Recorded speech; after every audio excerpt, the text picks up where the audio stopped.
السلام عليكم.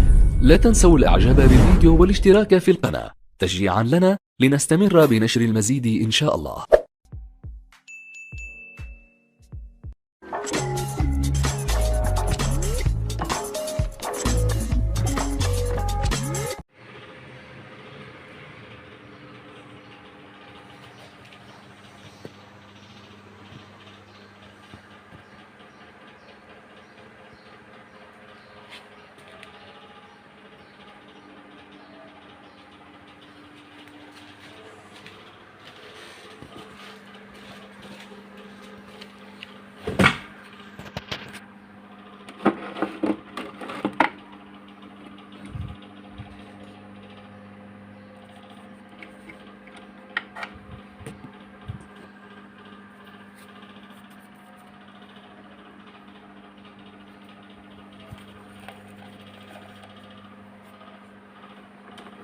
كده هنحط فيشة الجهاز ونجرب العطل مع بعض.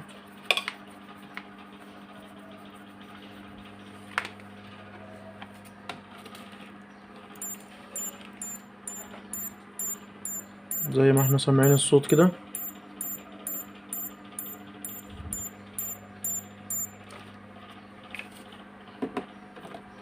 ده كده في صوت قفلة، وصوت القفلة دي اكيد هتبقى من ترانزستور اللاين او من باور اللاين. نشيل الفيشة كده، نحرر الشاسيه ونطلعه، هتبقى المشكلة هنا.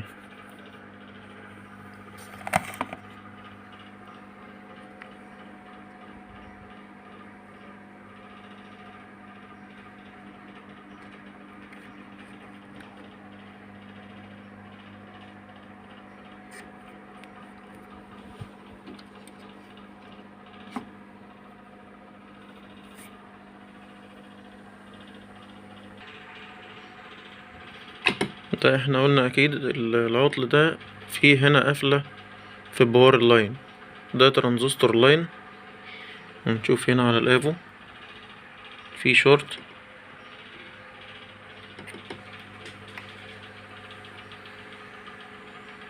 وهنا الطرفين التانيين برضو عامل هنا شورت.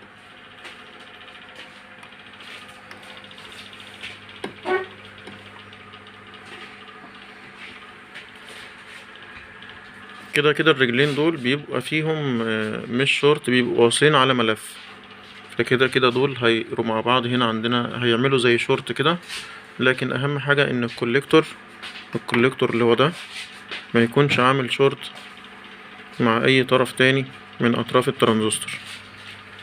كده الترانزستور شورت، هنا برضو الترانزستور شورت. هنغيره كده مع بعض ان شاء الله ونجرب مع بعض الجهاز. كده اللمبة نورت اهي، والقفلة راحت.